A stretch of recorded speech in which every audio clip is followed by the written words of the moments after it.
Morning, good afternoon, and even good evening, everyone, and a very warm welcome to this webinar. My name is Danny van Montfort. I'm an external PhD candidate on Nijrode Business University, located in the Netherlands, and I'm the student representative at large of the ODC division of the Academy of Management. And I'm very pleased to serve as your moderator today.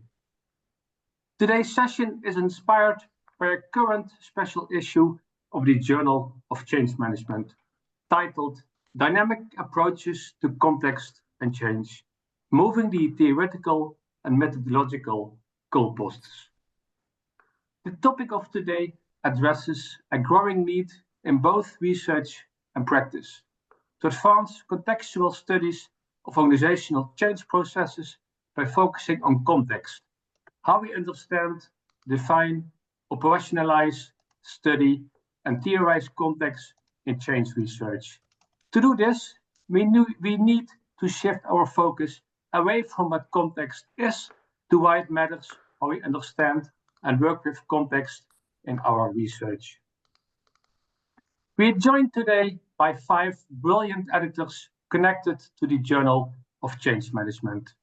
They represent a range of institutions, including Aalborg University, University of Oxford, the University of Stavanger, and the ZHAW School of Management and Law. Our speakers today are Nina Meyer, Sue Dobson, Emmy Hart Annemark Topholm, Elle Sophie Rensor, and Anna Lupina Wegener. Each speaker will share reflections grounded in scholarship, practice, or both, providing entry points for further dialogue and reflection. After this panel discussion, we'll split into breakout rooms. Please feel free to use the chat throughout the session to share your thoughts or questions. We will reserve time to bring your input into the conversation. And finally, a quick note, this session is being recorded and will be made available afterwards. Now, to kick us off, I'm very happy to give the floor to Nina Meyer. We just want to talk to you a little bit about how we understand context and how we've worked with it so far, and then we'll talk a little bit about the special issue. And hopefully that will provide us a shared reference for talking about this both in the breakout groups and afterwards. So the sort of thinking behind this is what we might call sort of a context problem. And it actually originates in the fact that in much of the research there is in organizational scholarship, context is either overlooked or it's used in quite a general manner, sort of either referring to a local context or a healthcare context. And that can be then up to the reader to decipher, what does this mean? What do they mean by a local context? What do they mean by a healthcare context? Another part of this problem is also if it is sort of backgrounded as a taken for granted and relatively stable background for the phenomenon studied. When this happens, it actually means that what is known as context, what we actually use to provide meaning to a phenomenon, is left unpacked. Again, the reader has to sort of decipher, what do they mean by this? What does this researcher actually mean by the local context? And a third part of this problem is actually also that in a lot of the traditional work or the traditional approaches to context, we usually tend to assume that both the research phenomenon and its context is that these are relatively stable entities that we can identify and study with relative ease over time. And this has not been our experience as qualitative researchers and people who work with ethnographic methods and people who study change in organizations in practice. So this is sort of our ambition and why we started really thinking about this and pulling together this special issue Call for Papers. The last point is here that it is actually moving in the field a little bit, and we can see that there are really some great contributions to thinking about context as this analytical framing that's constructed as part of the process. But we still think there's lots to be done in how we do this. So Sue and I have been thinking and writing about this for quite a long time, and we published an edited volume back in 2019 called Context in Action and How to Study It, Illustrations from Healthcare. And in this book, we both had theoretical chapters and methods chapters and more analytical and empirical chapters. And here we propose what we call sort of a working definition of context as a relational construct that specifies what is at any given point considered the background for understanding a phenomenon or event. This background-foreground relationship is continually constructed by people as they make sense of their experience and the social worlds in which they engage. And this, of course, also is true for us as researchers. We also constantly sort of construct phenomenon in relationship to their context. And this is, of course, the sort of foundational thinking behind it when we say that context is that which we construct or draw on to give meaning to a research phenomenon. So when we work from this approach, it means that both the research phenomenon that we're interested in and the context are constructed and qualified throughout the research process. And they can both be moving targets. At least that's very much my experience as a change researcher, that as the change process and what I think I'm studying is moving, my understanding of what I think is the relevant context for this phenomenon moves with it. And this is also what we mean when we talk about the co-constitutive part of the relationship. Yeah. We think this might be particularly relevant in change research because change phenomena in their nature are dynamic and moving over time. And when we do not develop methods and theories for thinking about the context in the same way, this produces sort of a discrepancy between the phenomenon as dynamic and moving, but the context as a stable background. So our proposal is that change research needs to develop methodologically and theoretically to encompass this and actually be able to explore how this connection looks in practice and how one goes about specifying it and qualifying it, also in writing when we write our research articles or books afterwards. So this is sort of the basic thinking behind this call, that we really want to move the field, the dynamic approaches to context and change forward. And this is work in progress for us as well. So we're really hoping to see a lot of contributions and submissions where people just give it their best shot and use methods that we maybe not have been able to think about in advance, and just really think creatively and systematically about how might we go about theorizing and studying this. So as Danny started by saying, we need to think about how we both understand, define, operationalize, study and theorize context in change research. Yeah. And this actually really involves a shift from the focus on what context is, because we don't think there really is something that is the right context. It's something we construct, and be much more attentive to why it matters how we understand and work with this concept in our research. And we also really hope to see people from a lot of different backgrounds and disciplines and traditions submitting to this issue. So the ambitions, as I said, is to further theorization and methods to study context in change research. And we sort of sketched out 3 different areas, but these are just the areas that we can see from where we're coming from, and they shouldn't be limiting if you are in the audience today, or if you think about wanting to submit something. We welcome other ways as well, of course. So one way would be to focus on the notion of context, the concept of context and its role in change research, how different definitions allow for theorizing in different ways.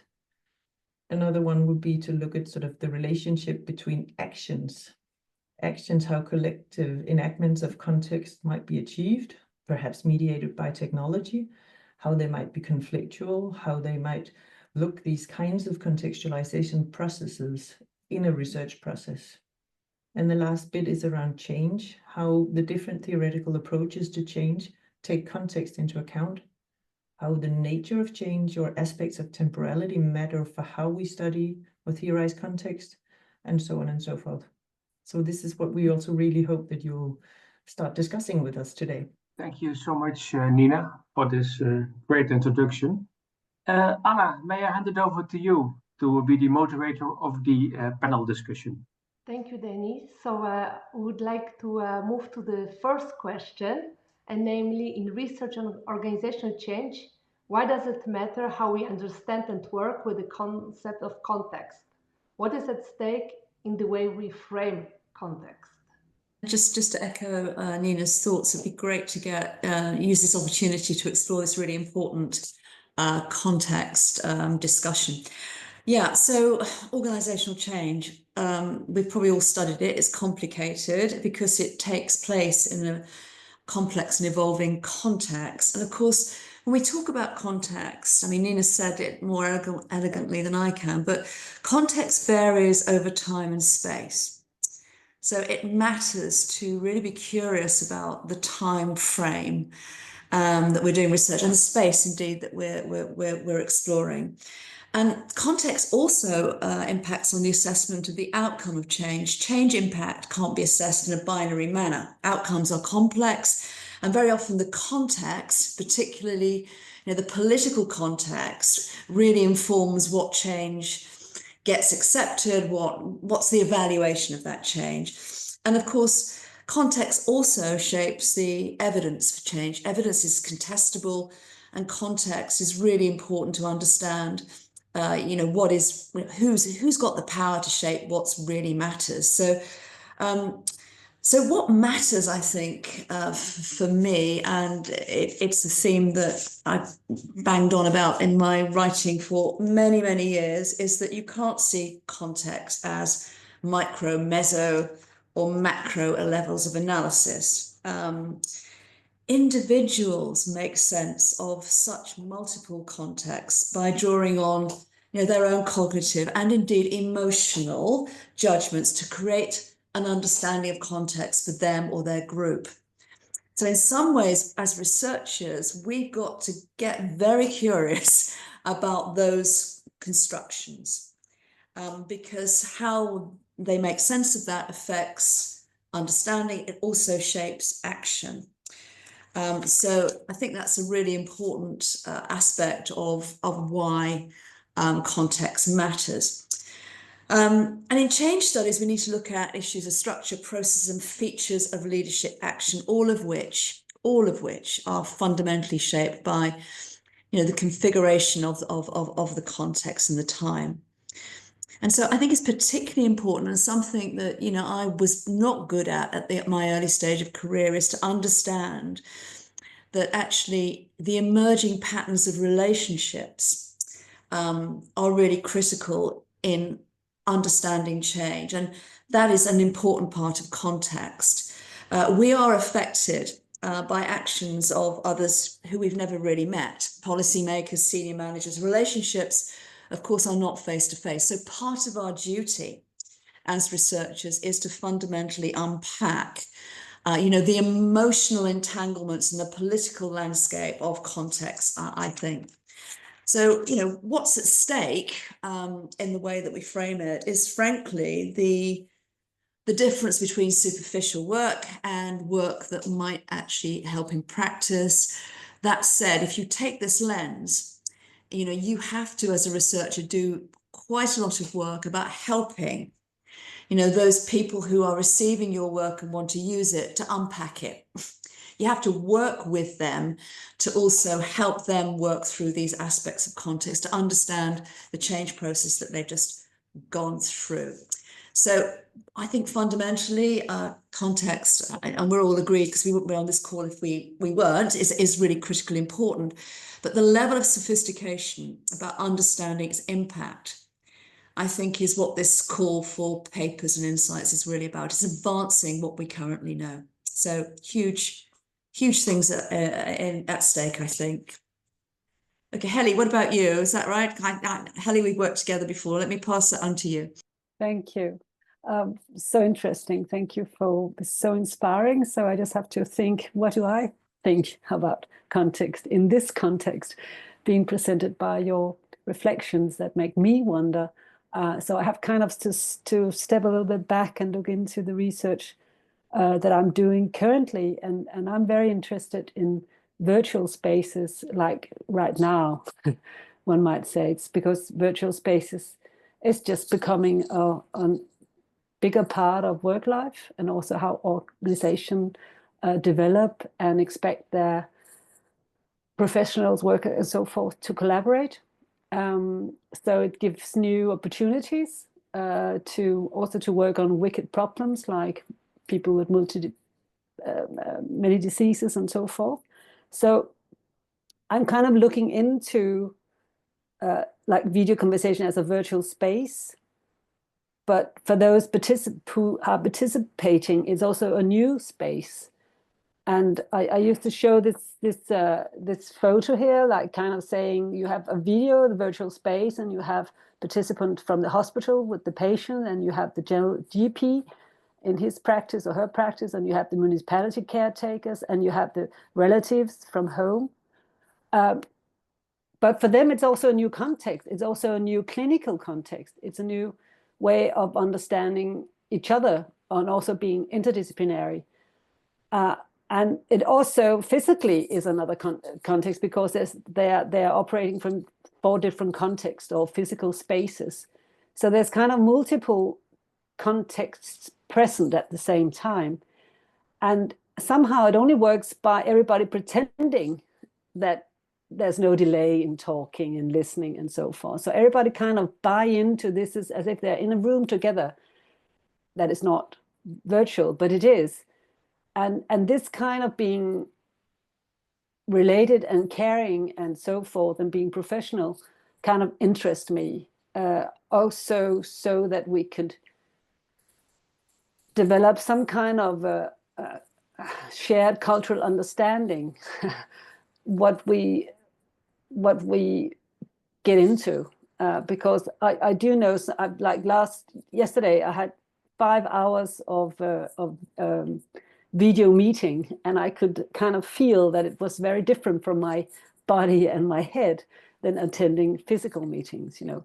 So this kind of doing research that can kind of meta communicate about the meaning of virtual spaces in the way that we are together in this kind of modern world of work. Yeah, so that was my thoughts for now. Thank you. I can add something to that and perhaps zoom out a bit from this very good example that Helle gave. I think it matters for 2 reasons, but the overall reasons is creating credibility around our research, as Sue also alluded to. And for me, it helps to distinguish between context as a methodological construct, you know, the research setting, being very aware of the fact that the research setting is not just the research setting, it's actually a matter of how you construct it. In, for instance, a paper, it can be described and depicted in multiple different ways, and this has implications for your theorizing, and it has implications for the boundary conditions that you are to discuss to help other researchers and practitioners to understand what can we actually take away from this research, and to distinguish it as an analytical construct as part of the phenomenon, the action, the people, the practices or processes that we are interested in learning more about. So what are the conditions under which this action or process is carried out, and why does that matter? And Nina also talked about this discrepancy that we somehow find in the studies that we read, that, for example, from a practice or a process perspective, the phenomenon, the practice or the process is indeed viewed, defined, approached in a processual and dynamic way. But context, or the notions around context, is at the same time treated, or at least it appears as something stable, fixed, and that produces a conceptual mess, which, at least from my point of view, is where we can really move research forward. It's difficult, but I think that's sort of the ambition that we want to develop as researchers together. Yeah, and to echo off of that, I completely agree with my co-special issue editors, unsurprisingly, but so I can only add like a very small point to this. To me, what's at stake here is also how others will read and understand our work, as Emmy said. And here the language isn't helping us. The language around context is increasing, or a sort of mostly spatial, right? We use words like background and environment and setting and context to designate like a place. And of course, this makes it very difficult to write about in a very dynamic manner. And I think we actually need to develop, of course, methodologies and theorizing, but we probably also need to develop a better research vocabulary for actually sort of relaying what it is that we found when we studied context as this dynamic evolving phenomenon. Interesting. I always found English a very, it's a room, it's kind of language where you're not in a process. It's short sentences. It's as a very much opposite like German, right? Where you have long sentences. So it's fun for you now to say that we have to think about our language. And right now we are sharing or using a language that is very kind of easy to use because it only have one gender, the and not 3, 4, or 5. So the grammar is not that complicated. But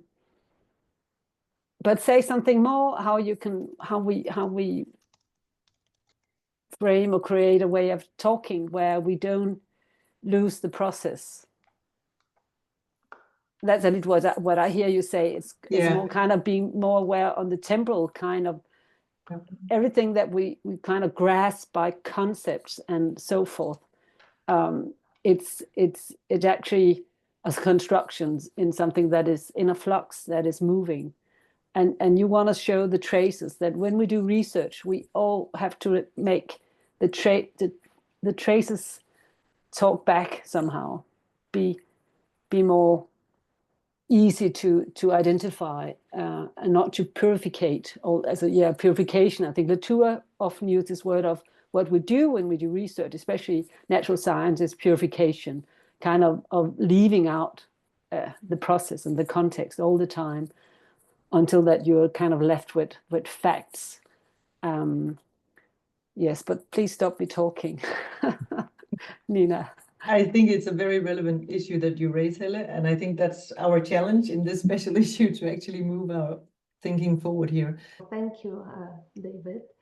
So researchers, practitioners, as you also already hinted, find context difficult to pin down, something that you already started to hint also at the getting to the end of the first question. So in your own work, what has helped you engage in a meaningful way with context as part of studying change? So first of all, right now I'm mainly focused on context as an analytical construct, as related to the phenomenon that I study, and I also take a practice-based approach in my studies, or at least in my PhD. So just for example, in my PhD, I'm interested in how a change in the organizational context matters for healthcare professionals' boundary work. And when I was first introduced to practice theory and practice approaches, I was really struggling with how to, at the same time, understand context, because the notion itself was usually not used in the studies that I was reading and engaging with. And instead there were a bunch of other concepts at play, which at least as a newcomer was really difficult to grasp. But then over time, I realized that taking this ontological stance of having practices as my unit of analysis actually helped me, or sort of provided me with an anchor, that if I approach boundary work as a practice, then I also have to approach the organizational context as a practice, or as an effect or a materialization of a practice. That means that no matter what I'm looking at, it's always a practice or a materialization of a practice, whether it's undertaken here and now or in the then and there, as Sue said. So yeah, taking a stance was really what has helped me in pin it down. That's a really good point as well. Thank you, Amy. I think when I started out researching change in healthcare settings and I had a large comparative case study with 3 different big hospital wards as my official collaborators, the organizations where I was shadowing the work of this change process. I think I started from a methodological approach. I think I thought, okay, I need to give myself sufficient time in my pilot studies to actually really understand what Krause calls the material research object, because I know what my epistemic target, like the theoretical thing I'm studying, I know what this is, but I need to understand what does the empirical aspect of my research phenomenon look. And as you say, I mean, this is, of course, when you look at it this way, it's in this relationship with your research phenomenon and your context. So I had to understand them both in my pilot studies. So that's what I did. I did a lot of work in a pilot phase, trying to figure out what is the work that I'm studying, what is my unit of analysis, and how can I differentiate between what I think I'm studying as my research phenomenon and this whole big complex organizational context that I'm looking at, because it looks very differently in the 3 different clinical areas that I'm at. So I spent time trying to establish this. So that was my way in. Actually, I mean, going back to PhDs, which is for me a long way back, but it is important, I think, to remember that kind of moment where you thought, oh, something makes sense to you. And that's what I got from the work of Norbert Elias. He's a sociologist that not many people know much about in the 1940s. And he dedicated his life to exploring the link between how we relate to one another in our ordinary day-to-day lives and what emerges in society. So quite an interesting take. But his focus was around context, but he never called it that. But he alerted researchers to the importance of looking at interdependencies, power figurations, and relational habits of inclusion and exclusion. And that's been really helpful to me, that lens, in understanding change management more generally. And in particular, his game models. I don't know if anybody's seen that work, but they're really helpful in breaking complex change processes down. They're simplified analogies of complex social processes. And in some ways, the game models demonstrate that the outcomes of complex interweaving of actions by different players in the game, in the context, lead to unintended consequences in change. So I've always been interested in looking at those unintended consequences of change that context shapes. And his work for me, particularly in those early years, were really, really important. Being more practical, I suppose, mapping every single project I've ever done, I've always mapped the stakeholders involved and those interdependencies, and I had a political lens on that. That's been very helpful. And I found that being curious about the history of the organization and the change processes over time is enormously helpful for understanding what you're currently looking at in your research work. And I guess more practically, when I work with practitioners on this stuff, many practitioners think about context as organizational culture and strategy. Yeah. So helping them think about the alignment between culture and strategy has been something that I found helpful to them thinking about what's going on in their context. But also good old Ed Shine's, wonderful work on those 3 areas of culture, getting practitioners to really think about the assumptions that have become taken for granted over time and getting them to then critically assess their context by looking at those assumptions. That's been very helpful for me as well. So, one from the PhD, but thinking about practitioners, culture, strategy, alignment, that's been very helpful for me as well. It's lovely to go back and think about your PhD, isn't it? Maybe lovely when it's far away, but there we are. I was not going to talk about my PhD actually, but it made me really clear that I come out of the humanities, and my first interest in mediation was actually reception. How do we perceive something and understand also semantics, really. So, and that's somehow still my interest, but in this more mediated care way, like what the text, what does it facilitate you? How does it facilitate your understanding? And the process of understanding as a kind of dialogical cognitive process with pre-understanding and so forth. And when I did my analysis about using records, I used Gregory Bateson a lot, who kind of presented a cybernetic or ecological learning theory, where we do understand also that that we always come with some kind of pre-understanding, some kind of context understanding that we use to decode what something means. But what sometimes happens is kind of a breakdown, that the way you understand things are kind of excluded. So you kind of perceive a paradox. And in his learning, it generates a third space learning. And you can also call it, you have to become creative to make sense of it. It can also have a negative sense, in the sense that he kind of explains schizophrenia from these kind of double binds in the relations between like mother and child.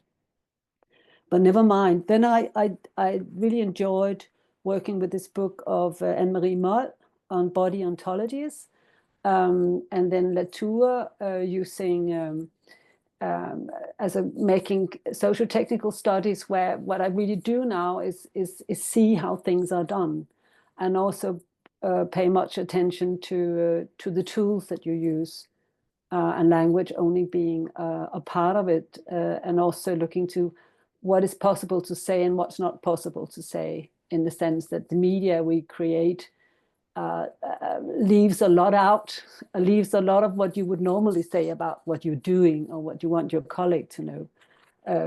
So it's very scripted in different ways when you mediate with technologies. And then I always, and that's actually kind of a Heidegger way, I look for disclosure. When you have these kind of breakdowns in the understandings and the infrastructures, this is also the openings of something else, something new. And I find that often as when I should make myself useful as a researcher, is kind of look out for where something else comes into being that is often not planned for. And of course also might be a risk to patient safety and things like that. But yes, I remember a study I did years ago in surgery, and of course I have no idea where I would end out, but the context came from many hours of observation and observation and observations, and trying to understand what is taking place in people. So it's yeah, I kind of felt more like a, would you say, anthropologist who's kind of going into unknown territory. And when I return back, I can kind of say what is new.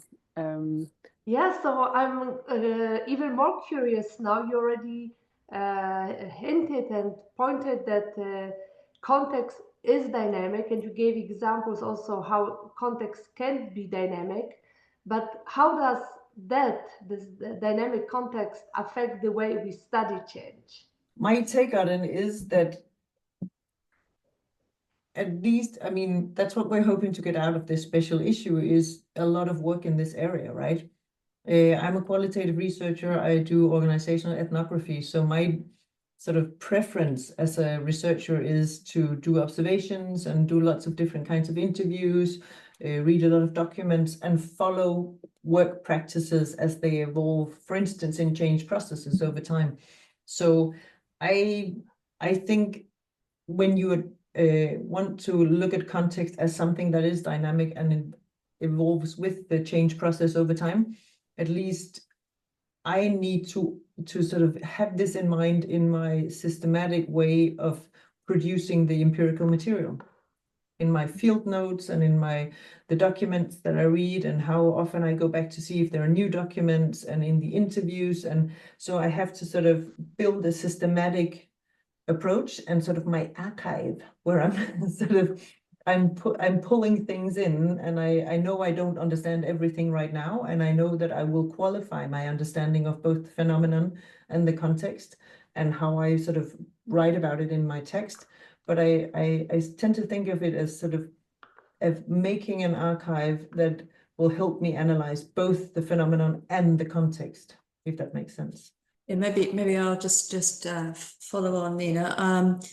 Yeah, I mean, when you think about change, you know, it's important to look at the content and the processes as well as the context, because content of change changes as well. And often I think we, as researchers, we don't spend enough time looking at how the aspirations of the change, if you like, change over time and why. So I think that interaction between content, process, and context is really, really crucial. And it's interesting, you know, talking to leaders now, you know, the theory of leadership is changing from this idea of leader as hero to leader as maybe nudging the system, or, you know, that's what leadership work is. It's not about doing it, it's about doing the influencing necessarily of people, but it's also about influencing the system. And if you think about that, that's the context. So what I'm noticing now working with leaders is there's much more interest in understanding what context means for their leadership, because they're looking for ways of, you know, nudging it, becoming an architect of the organization, realizing that you can release energy in systems by nudging that context. So we are really pushing on an open door for practitioners to be really, really interested in this. And that's why I'm so excited about this venture. It's not just about the theory, but I think we genuinely can help leaders who are really struggling with, how do I influence the context in this crazy world that we are now in? So, but in terms of just some concrete things, obviously processual methods, longitudinal work is really critical. Really difficult now because that costs a lot of money and research grants, which is why, you know, building partnerships with leaders, practitioners, getting research designs that involve them and possibly are funded by them is going to enable us to do this longitudinal work and this comparative case study work, which is expensive and hard to do. But I think, you know, in this venture, I think multidisciplinary teams are critical. You need to build teams that you can disagree well, triangulation of methods. But I think the exciting thing that I think I've certainly not explored as much as I should have done over the years is what partnerships can we have to really begin to explore what context means with people who are trying to shape it in a way that we're trying to understand it. I don't know if that makes sense, but I do think we're pushing on an open door for actually really having an impact for leaders in all contexts, actually. I'm thinking two things on this question. One is that in change research, a change in, for example, the organizational context would often be sort of the backdrop of the study. It could be the managerial work that go into a planned or a strategic change, and then how do we study it? Well, the question becomes, how is the change enacted? How do people make sense of it? What are the practices that go into enacting the change? But I was also thinking, perhaps the question is not how can context be dynamic, but rather why is the context enacted in similar ways so that it appears stable, so that actually it appears durable or fixed? What are the practices undertaken through which context appears unchangeable? This is a point that has been raised, especially in the routine dynamics literature. But I think that perhaps just changing the question a bit to also, when studying change, perhaps we also have to study stability. Instead of looking at discontinuities, perhaps we should be looking at continuities, like what are the relations between practices? If the people, for instance, at the front line, which I know a lot of us in the panel are occupied with, when they enact a change, what are the relations or the connections between how they view or approach the change and the managerial work that went into planning or implementing the change. And instead of looking at it as two different phenomena, look at where they meet, where they intersect, look for connections as a way of viewing both as dynamic and as co-constitutive, as Nina said in the beginning.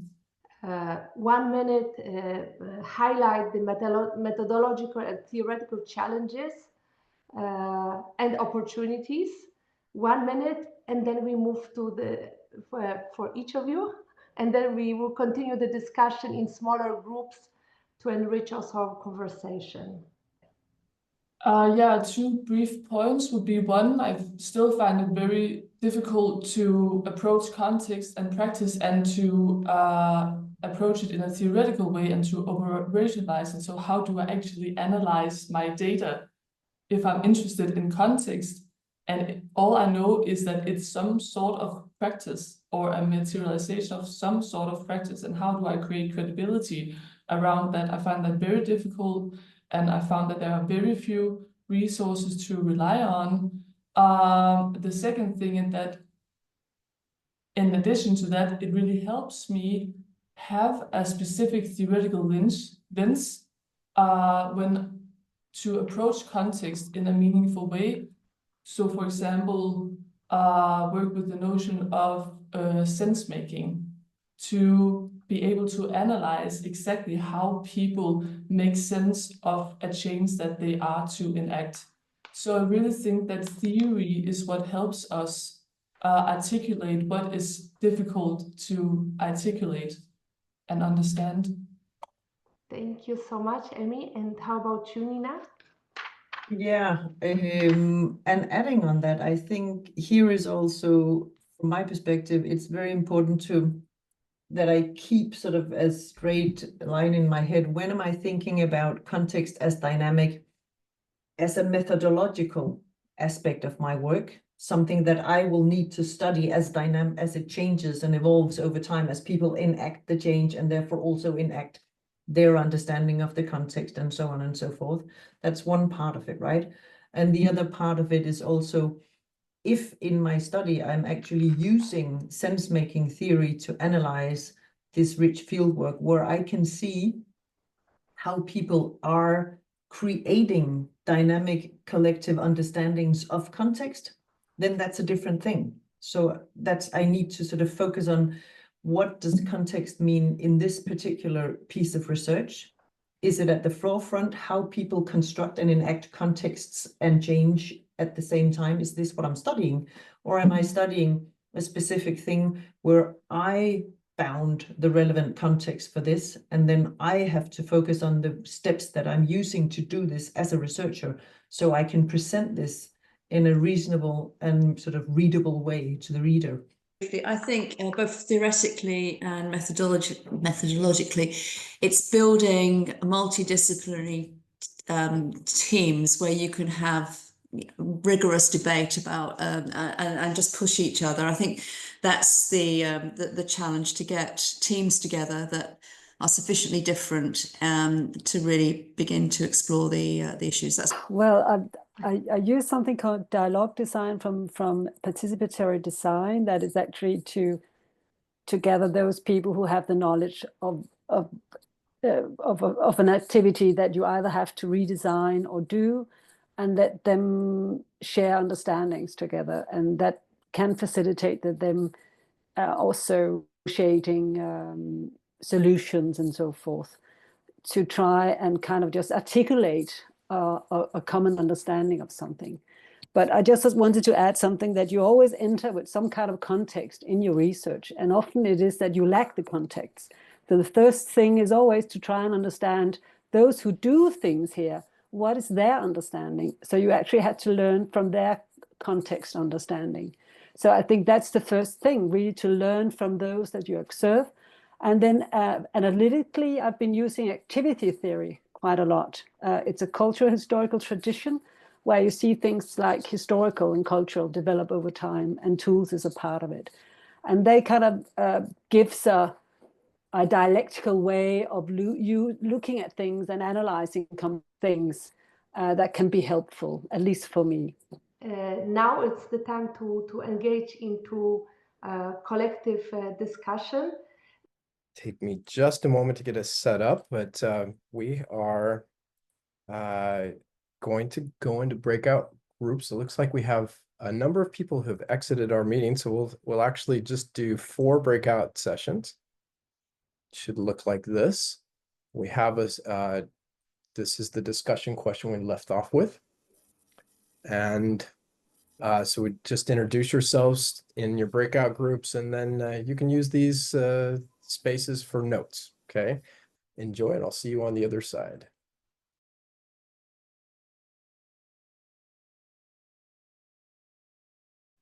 The themes that struck me as I was moving between the groups is this question of balance, and how we position ourselves as a researcher in context actually has some critical implications. And so on the one extreme would be we embed ourselves in context, and we become part of the context while trying to be objective about the context, but recognizing that our very interactions, every question we ask is an intervention in some way, is potentially shaping the context. And on the other end, we have the need for empiricism, or quantitative empiricism, where we're required to be objective, or at least assume objectivity in order to demonstrate conclusions through the data collection process. And on that extreme, it seems that we have to make assumptions about stability in context in order for those models to work. So how do we handle those questions of the role of the researcher, and what should be the driving factors for how we make choices? Thank you very much, everyone, for this vibrant conversation. So great to hear, so great to be part of this. Yeah, I think so. Here are the